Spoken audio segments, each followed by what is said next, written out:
Do you know what's inside a Sandisk 16 GB drive? First, I'm gonna dismantle this. Let's see how it goes. These are the components. There's a cap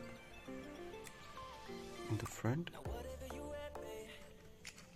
and in the back also. You can see the USB sleeve,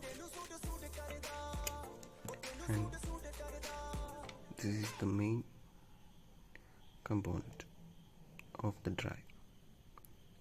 And here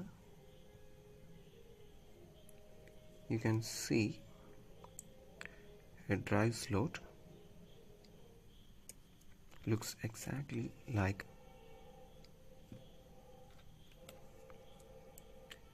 a memory card reader.